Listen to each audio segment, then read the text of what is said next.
मैया रमाबाई गोबर के उपले जो बना करके बेच करके पैसा पाती है, आज उन पैसों को अंबेडकर साहब के लिए भेज देते हैं। मैया रमा सोचती है कि मैं अपने बेटे का घरेलू उपचार करूंगी, हो सकता है मेरा बेटा ठीक हो जाए। मैं अपने बेटे का घरेलू उपचार करूंगी, हो सकता है मेरा बेटा ठीक हो जाए। लेकिन यदि साहब के लिए पैसे नहीं जाएंगे तो साहब की पढ़ाई छूट सकती है, साहब की पढ़ाई छूट सकती है। इसलिए मेरे भैया मैया रमाबाई अंबेडकर साहब के लिए पैसे भेज देती है। इधर जो बेटा बीमार है, आज उसका मैया रमाबाई घरेलू उपचार करती है। लेकिन मेरे भैया अफसोस की बात है कि मैया रमाबाई का बेटा ठीक नहीं होता है।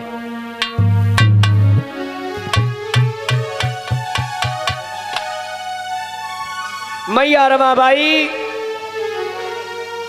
अपने बेटे को लेकर के घर पे बैठी हुई है कि बेटा इतने पैसे पास में नहीं है जो तुम्हारी मैं दवाई ला सकूं। पैसे जो मैया रमाबाई गोबर के उपले बेच करके लाई थी वो तो अंबेडकर साहब के लिए भेज देती है।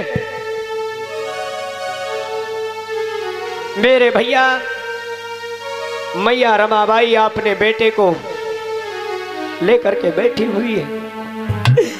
बेटा मैया रमाबाई सोच रही है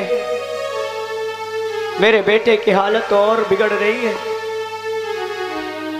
मैं सोच रही थी घरेलू उपचार करूंगी, हो सकता है मेरा बेटा ठीक हो जाए। लेकिन मेरे भैया देखते ही देखते नजरों के सामने मैया रमाबाई का बेटा जो है दम तोड़ देता है।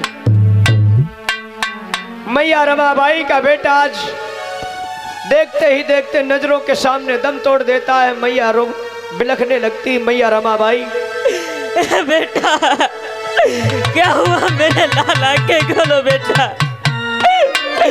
बेटा। मैया रमाबाई आज बिलख बिलख के रो रो करके कह रहे बेटा कि बेटा सुनिए बात हमारी, और तेरी मैया रही पुकारी। बेटा बोली दे सुनाए लाला, बोली दे सुना। आगे खोल दे मेरे लाल, मेरे लाल आगे खोल दे मेरे लाल। क्या हुआ बेटा, किसके सहारे दोगे मेरे लाल, लाल। मैया रमाबाई का बेटा नजरों के सामने ही दम तोड़ देता है। बिलख बिलख करके रो रही है। बेटा आगे बेटा सुनिए बात हमारी, बेटा सुनिए बात हमारी, तेरी मैया रही पुकारी। बेटा बोली दे सुनाए लाला, बोली दे सुनाए लाला के खोले मेरे लाल।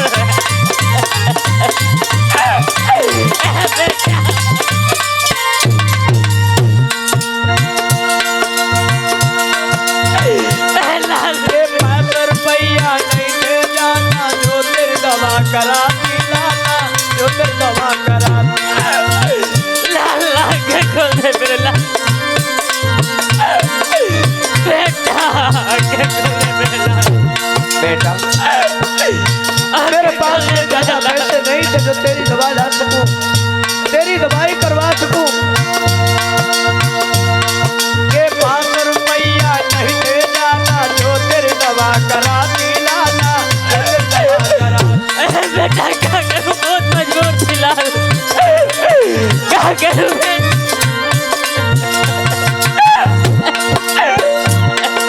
काल नहीं अरे मुझ लगाती बेटा गले लगाती।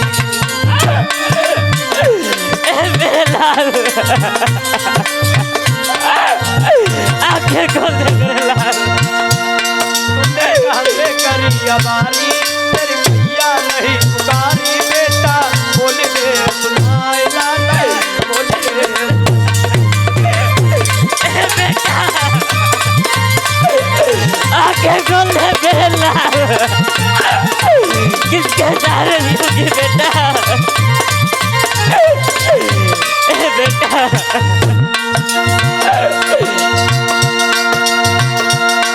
कि जो तेरी दवा कराती लाला छुट्टी मुझे पढ़ाई बेटा छुट्टी मुझे पढ़ाई। बेटा मुझे माफ कर दे मेरे लाल।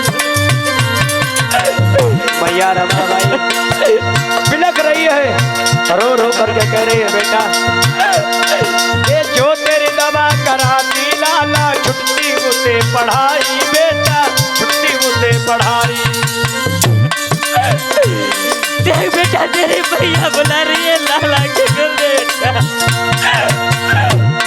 ये बन बैठी मैं निर्मोही अरे मुझे दया नहीं आई लाला मुझे दया नहीं आई।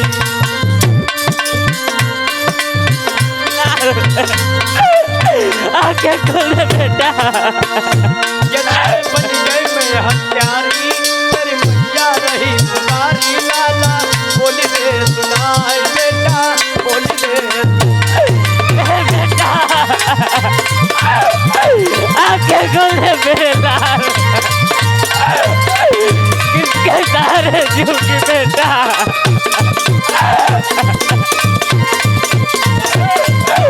आंखें खोल बेटा।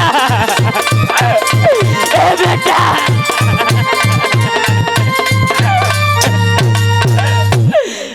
मैया रमाबाई आज रो रही है अपने बेटे की लेस को देख करके रुदन मचा रही है। बेटा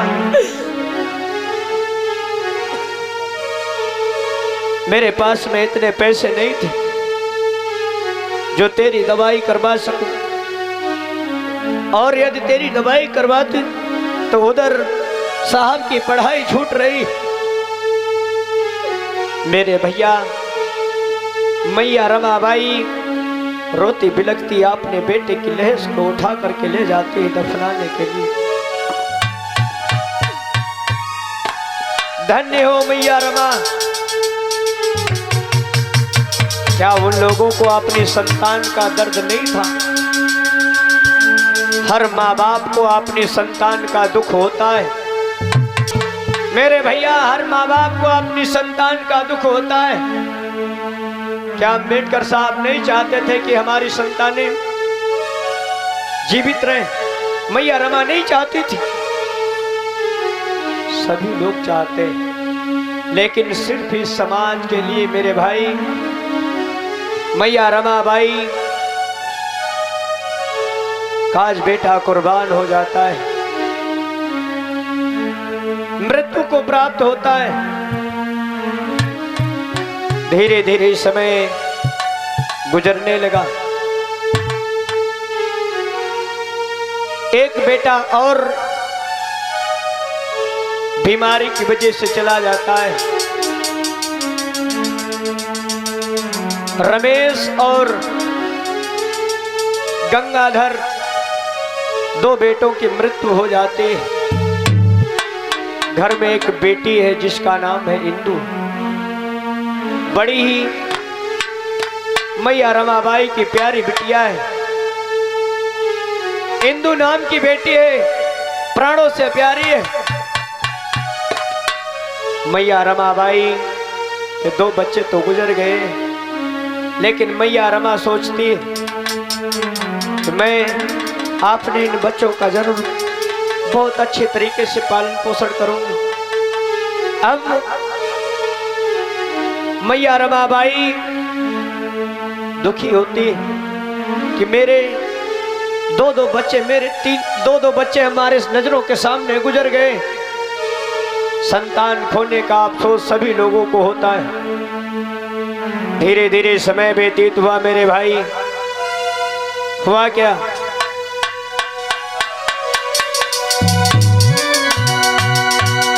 बेटा अंकुल कि एक दिन की बात हम तुमको बताते हैं। ये एक दिन की बात हम तुमको बताते हैं।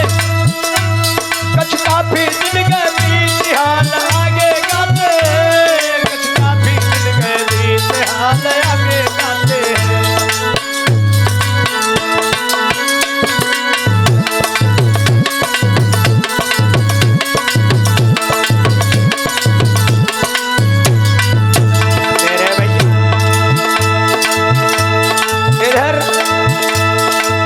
समय गुजरा,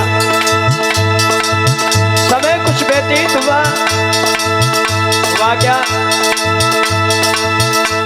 मैया रमा के पास पैसा एक भी ना था। 2-3 दिन के बीत खाना उनको ना मिला। मैया रमा के पास पैसा एक भी ना था। 2-3 दिन के बीत खाना उनको ना मिला। 2-3 दिन के बीत खाना उनको ना मिला। 2-3 दिन के बीत भोजन उनको ना मिला।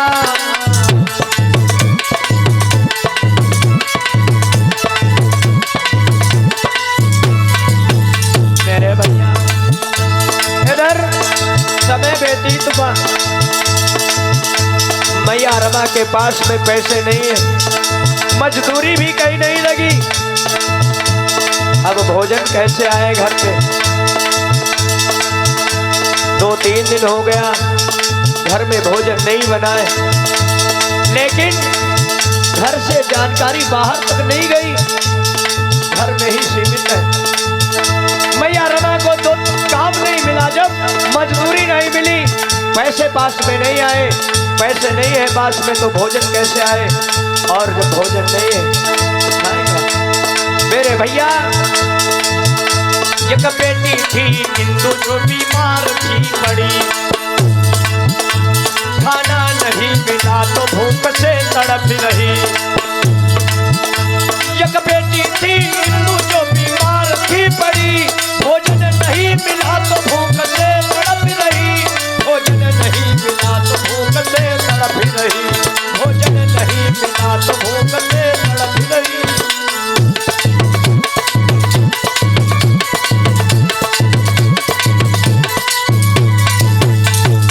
मेरे भैया मैया रमा बाई की जो बेटी हिंदू है,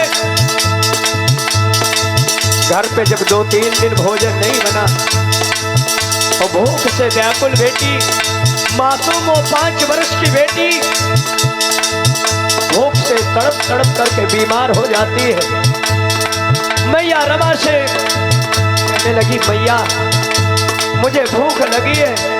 माँ मुझे बहुत जोर से भूख लगी है। माँ मुझे भोजन दीजिए। मैया रमा आज बड़ा अफसोस कर रही है कि मेरे पास में पैसा नहीं है। 2-3 दिन हो गए, मजदूरी भी नहीं मिली है। क्या करूं दादा? भोजन कहाँ से लाऊं? अपने बच्चों को क्या खिलाऊं? लेकिन मेरे भैया उस गरीबी की हालत में मैया रमा बाई के बच्चे 3 दिन हो गए भूखे हैं। लेकिन ये जानकारी, ये बात घर से बाहर नहीं हुई, क्योंकि यदि दुख हमें है तो हम ही उसको सहन कर सकते हैं। दूसरे को सुनाने से हमारा दुख दूर नहीं हो जाएगा मेरे भाई। मैया रमा सोचती है, बड़े अफसोस के साथ में सोच रही है कि मेरे पास पैसे नहीं है। काश मेरे साहब घर पे होते तो हो सकता है मेरे बच्चे भूखे नहीं रहते। मेरे बच्चे भी भूखे नहीं रहते। एक बेटी थी हिंदू जो बीमार थी पड़ी। खाना नहीं मिला तो भूख से तड़प रही। खाना नहीं मिला तो भूख से तड़प रही। भोजन नहीं मिला तो भूख से तड़प रही।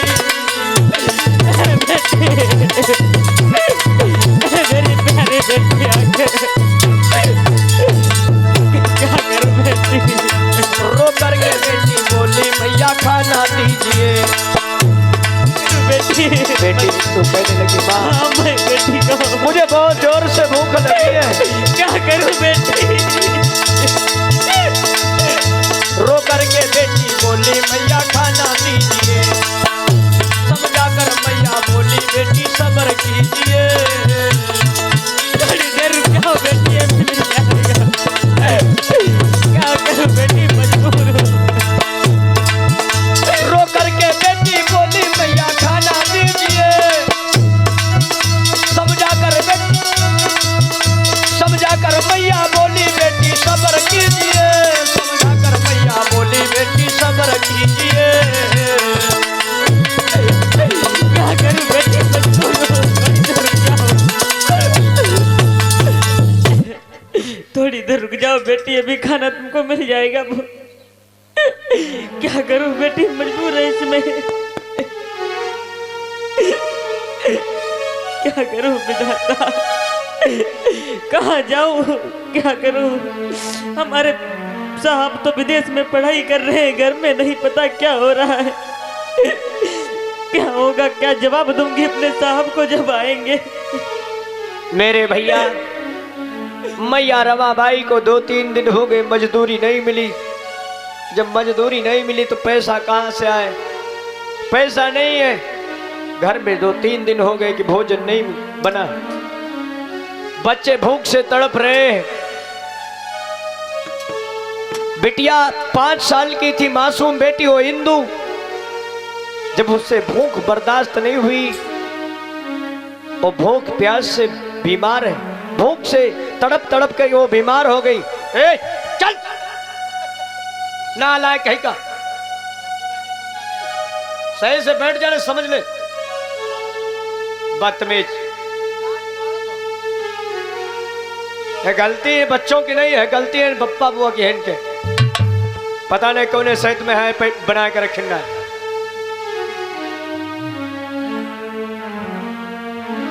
इन बच्चों को समझा करके भेजना रात्रि में, साहसुद बैठे। हमने कल भी बताया था कि गलती इनकी नहीं है, गलती तुम्हारी लोगों की है, तुम इनको समझा कर नहीं भेजती हो। पता नहीं कौन से तुम ढालेगे रहा दोस्त।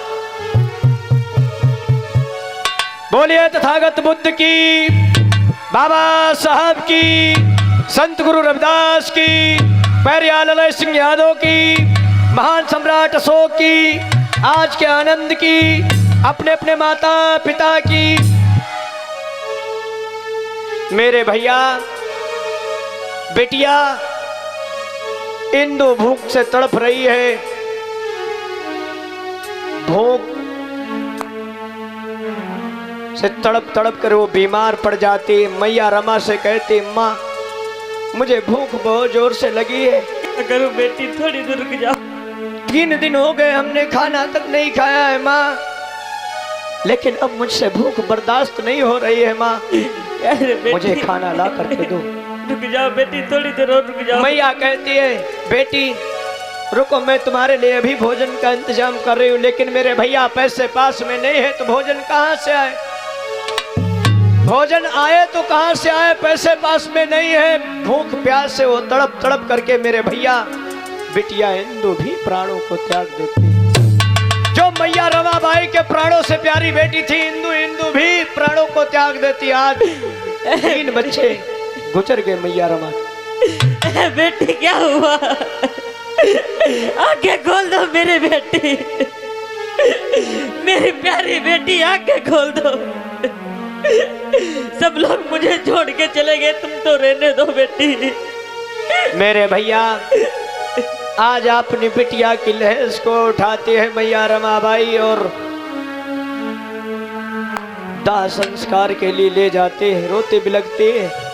जिसके नजरों के सामने 3-3 बच्चे कुर्बान हो गए हो मेरे भैया, संतान का दुख ही अजीब होता है। एक माँ बाप से पूछो, उस माँ से जाकर के पूछो जो 9 महीने पेट में आपने इस प्रकार से बच्चों को पालती है कि कहीं उसके बच्चे को किसी प्रकार की दिक्कत ना हो जाए। वो 9 महीने इस प्रकार से व्यतीत करती, उसके बाद जब वो बच्चे को जन्म देती है जरा सी बच्चे को दिक्कत होती है, जरा सी खरोच आती है तो माँ बाप को सबसे पहले दर्द होता है। मेरे भैया, एक बाप से जाकर के उस संतान का दर्द पूछिए। लोग अपने माँ बाप को समझते नहीं है। जब बड़े हो जाते, घर में एक नई माँ आ जाती है तो अपने माँ बाप को नहीं समझते। घर में जब नई माँ आ जाती है, नई माँ का मतलब समझ गए होंगे आप लोग, नहीं समझे? जो माँ बाप अपने बच्चों को पाल पोस करके 18-22 साल का कर देता है, जो कभी माँ बाप के सामने जवाब नहीं देता है, घर में एक नई अम्मा आ जाती, नई अम्मा, शादी जब होती तो नई अम्मा आ जाती। जो माँ बाप 18-22 साल का पाल पोस करके तैयार करते हैं, बड़े अरमानों के साथ में बच्चे को किसी प्रकार की दिक्कत नहीं होने देते, वही संतानें चंद दिनों में अपने माँ बाप के एहसानों को भुला देते। धिक्कार है ऐसी संतानों को मेरे भाई, धिक्कार है। मैं थूकता हूं ऐसी संतानों पे। तुमको जन्म लेने से पहले मर जाना चाहिए था, जो माँ बाप की आपने फीलिंग ना समझ सके। अपने माँ बाप के अरमानों पे जो पानी फेर दे, ऐसे लोगों को मैं थूकता हूं, धिक्कारता हूं। और एक कृष्णपाल समनाडी से 50 राष्ट्रीय मुद्रा का धमदान करे, बहुत बहुत साधुवाद। संदीप जी की तरफ से 10 राष्ट्रीय मुद्रा, मनीष जी की तरफ से 10 राष्ट्रीय मुद्रा, अनिल जी की तरफ से 10 राष्ट्रीय मुद्रा, विकास जी की तरफ से 10 राष्ट्रीय मुद्रा, सुशील जी की तरफ से 20 राष्ट्रीय मुद्रा, कृष्णा जी की तरफ से 10 राष्ट्रीय मुद्रा, सचिन जी की तरफ से 10 राष्ट्रीय मुद्रा का धमदान हो रहा है। बहुत बहुत साधुवाद। जय मंगल हो, जय मंगल हो। मेरे भैया, इधर अंबेडकर साहब की पढ़ाई पूरी होती है, और जब अंबेडकर साहब की पढ़ाई पूरी होती है तो अंबेडकर साहब अपने घर के लिए चले। अरे भाई, पढ़ाई पूरी रे तो लौटी घर आए।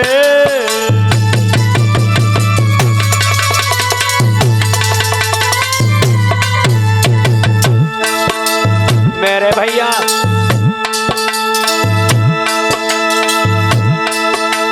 ये पहुंची के दरवाजे पे, इधर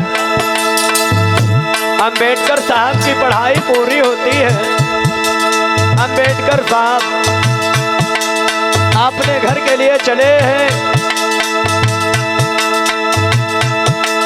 ए भाई, पढ़ाई पूरी रे तो लौटी घर आए।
मेरे भैया, इधर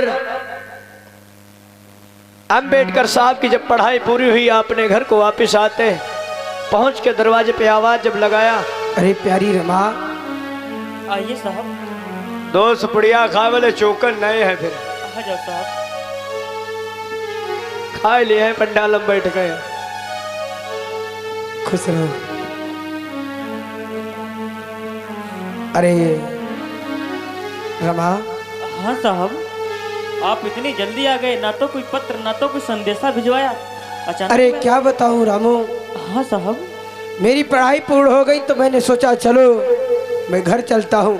बहुत अच्छा किया साहब।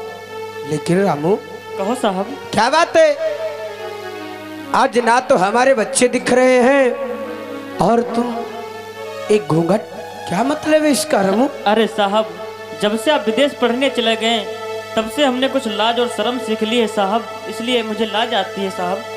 अरे रामू, हाँ साहब। अरे इतने दिनों तक मैं घर में रहा तब तुमने कभी हमारे सामने लाज नहीं किया, पर्दा नहीं किया, साहब और आज मैं जैसे ही विदेश से पढ़ाई करके लंदन से वापस आया तो तुमने पर्दा।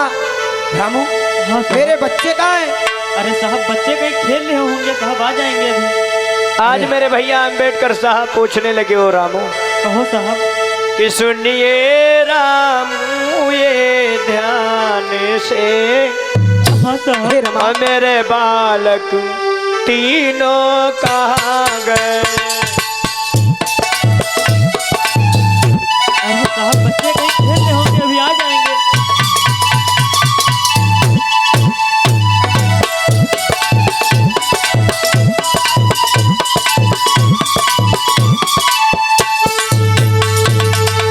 हे रमा, हाँ साहब। सुनो। हाँ साहब। सुनिए रामू ये ध्यान से, हाँ साहब। मेरे बालक तीनों कहाँ गए?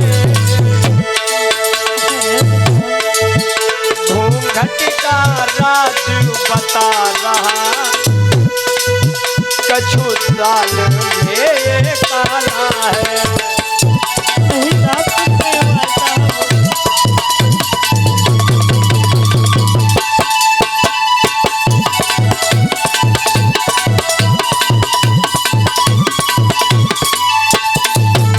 मेरे भैया अम्बेडकर साहब कहने लगे रामू कहो साहब। तुम मेरे सामने तो कभी घूंघट नहीं करती थी, लेकिन आज ये घूंघट कैसा है? अरे साहब। रामू हाँ साहब। मेरे बच्चे कहाँ गए? अरे कहीं खेल रहे होंगे साहब। रामू हाँ साहब। तुम क्यों छिपा रही है मुझसे? क्या बात है? छिपा रही हो? नहीं साहब, मैं कुछ नहीं छुपा रही हूँ। रामू कहने लगे कहो।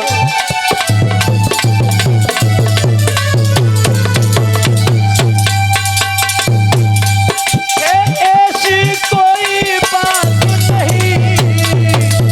हाँ साहब, ऐसी कोई बात नहीं है साहब। नहीं रामू, जो साहब आप सोचते हैं। हाँ साहब। हाँ घूंघट गाँव में रहती था, बच्चे अभी खेले आते हैं। अरे साहब, बच्चे कहीं खेल रहे होंगे साहब, आप अभी अभी तो आए हो।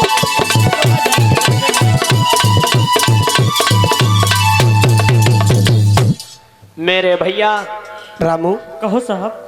क्या बात है? मेरे बच्चे मुझे नहीं दिखाई दे रहे। मेरा बेटा राम, मेरा बेटा रमेश, दामोदर और मेरी बेटी इंदु कहाँ पे है ये सब? अरे साहब, कहीं खेल रहे होंगे, अभी आ जाएंगे। आप अभी अभी तो आए हो। अरे रामू, चलिए घर के अंदर ये चलिए। बात ठीक है, लेकिन तुम ये बताओ, हाँ साहब। तुमने कभी हमारे सामने पर्दा नहीं किया, घूंघट नहीं किया, लेकिन आज मैं परदेश से इतनी दूर से चल करके आया हूँ और तुम घूंघट किए हो। क्या कारण हो सकता है इसका? कुछ नहीं साहब, मुझे लाज और शर्म सीख ली है साहब थोड़ी। अरे हाँ साहब। जब मैं घर में रहता था तब तुम कोई लाज शर्म नहीं करती थी हमसे, तुम तब बड़ा सम्मान करती थी, लेकिन आज क्या हुआ? तुम ये घूंघट क्यों कर रही हो? क्या कारण है इसका रामू? कुछ नहीं साहब। रामू कहो। देखो, मैं अभी तुमसे प्यार से पूछ रहा, नहीं तो मुझे ही घूंघट खोलना पड़ जाएगा, उठाना पड़ जाएगा, कोई बात नहीं साहब। इसलिए मैं पूछ रहा हूँ। बताओ क्या बात है, क्या कारण है इसका रामू? कोई बात नहीं है साहब। रामू कहो साहब। तुम कुछ छिपा जरूर रही हो मुझसे। नहीं साहब, मैं आपसे कुछ नहीं छुपा रही हूँ। अरे रामू, कहो साहब। नहीं मान लो, नहीं मान रही हो, मैं ही देख लेता हूँ। रामू, हाँ साहब। तुम्हारी आंखों से आंसू, क्या कारण हो सकता है कि तुम्हारी आंखों से आंसू बह रहे हैं? इसका क्या कारण है? साहब, हाँ, आप इतने दिनों के बाद में आए हैं ना, इसीलिए आंखों से आंसू निकल आए। तो खुशी के आंसू हैं साहब। नहीं रामू नहीं, ये कुछ झूठ बोल रही हो, कुछ छिपा जरूर रही हो। नहीं साहब, मैं आपसे क्योंकि मैं परदेश से आया, मैं विदेश से इतने दिनों के बाद आया हूँ। अरे तब तो तुम्हें खुश होना चाहिए था, लेकिन ये तुम्हारी आंखों से खुशी के नहीं किसी दुख के आंसू निकल रहे। नहीं साहब। क्या कर रहे रामू? साहब खुशी के आंसू हैं साहब। रमा कहो तुम साहब। छिपा रही हो, नहीं बताओगी? तुम्हें मेरी सौगंध है, बताओ क्या बात है, तुम्हारी आंखों से आंसू क्यों बह रहे हैं? साहब क्या करूं साहब, अब मैं बताना तो नहीं चाह रही थी साहब, लेकिन आपने मेरी सौगंध दे दी साहब। जानना ही चाहते हो साहब हाँ कि तुम्हारे बेटे और बेटी कहाँ गए साहब? हाँ रामू, मैं यही जानना चाहता हूँ कि मेरे बेटे और मेरी बेटी गई कहाँ की? आपका बेटा गंगाधर, बेटा हाँ। रमेश, प्यारी बेटी इंदु इस संसार को छोड़ के चले गए साहब। अरे रामू, मुझे माफ कर देना साहब, मैं आपके बच्चों को नहीं बचा पाई साहब। अरे रामू, कहो साहब। हे तुम क्या कह रही हो? मैं सच कह रही हूँ साहब। अरे तुम जरा सोचो, अरे मैं जिन बच्चों के लिए विदेशों को पढ़ाई करने के लिए गया, हाँ साहब। अरे तुम ऐसा घर में हमारे हो रहा है, हमारे बच्चे हमसे दूर होते जा रहे, तुम बता भी नहीं रही हो। नहीं साहब, और घर भी आए तब भी तुम छिपा रही हो। रे रामू, हमने सोचा साहब की पढ़ाई रुक जाएगी, इसलिए मैंने कुछ भी साहब बताया। यदि आपको मैं बता देती आपकी पढ़ाई छूट जाती साहब, मुझे माफ कर देना साहब। अरे रामू, हाँ साहब। अरे तुझे शायद मालूम होना चाहिए साहब। कि मैं जिन बच्चों के लिए विदेशों को पढ़ाई करने के लिए गया, हाँ साहब। अगर मेरे वो बच्चे नहीं तो क्या फायदा इस मेरी पढ़ाई का? अरे मैं अपने बच्चों के लिए खुशी, दूसरे बच्चों के लिए खुशी के लिए मैं बाहर पढ़ाई कर रहा हूँ। मैं यही सोचता कि मैं जिस दिन पढ़ लिख जाऊंगा, इस अपने समाज के अछूत बच्चों को आज़ादी दिला दूंगा, लेकिन रामू ऐसी पढ़ाई से क्या मतलब, तो आप मेरे बच्चे ना रहे। इसलिए साहब मैंने आपको नहीं बताया साहब, लेकिन क्या करूं साहब, मैं आपकी गुनहगार हूँ साहब, मुझे माफ कर देना साहब। मैं नहीं रामू नहीं, ऐसा मत कहो। साहब। अरे तुम तो मेरी धन्य के योग्य हो, मेरी पत्नी रामू। अरे मैं कितना सौभाग्यशाली हूँ कि तुम जैसी पत्नी मुझे मिली। अरे कितने कष्ट, कितने दुख अपने शरीर पे झेलती रही। एक नहीं, दो नहीं, तीन बच्चों को तूने कुर्बान कर दिया, लेकिन मुझे एक पत्र, एक संदेशा नहीं भेजा। अरे रामू, मैं तेरा खुद एहसान गुजरवासू कि तूने मुझे बताया नहीं, मेरे तीन बच्चे इस दुनिया से चले गए। अरे तेरा कितना बड़ा दिल है, तेरा कितना पत्थर दिल है, जो तूने मुझे नहीं बताया कि मेरे तीन बच्चे दुनिया छोड़ के चले गए। कोई बात नहीं साहब, अब आप आ गए हो ना, कोई बात नहीं है साहब। अरे रामू, हाँ साहब।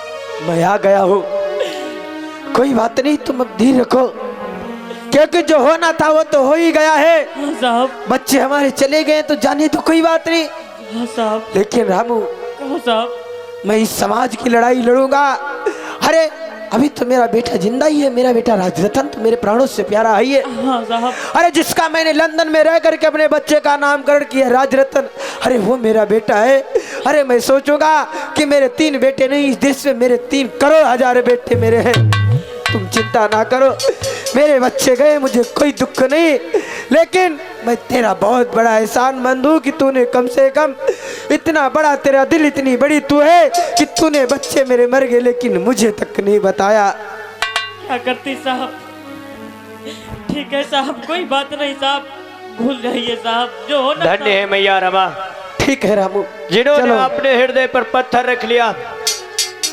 मैया रमा को मालूम था कि अंबेडकर साहब के पास में यदि कोई सूचना भेजेंगे, संतान का दुख हर इंसान को होता है, हो सकता है साहब वापिस आ जाए और साहब की पढ़ाई छूट जाएगी। मैया रमा बाई अंबेडकर साहब की पढ़ाई में व्यवधान नहीं डालना चाहती थी, इसलिए मैया रमा बाई ने अंबेडकर साहब के पास में कोई पत्र नहीं भेजा है। चलो रामू, धन्य है, घर चलो, त्याग आराम से जीवन व्यतीत करो।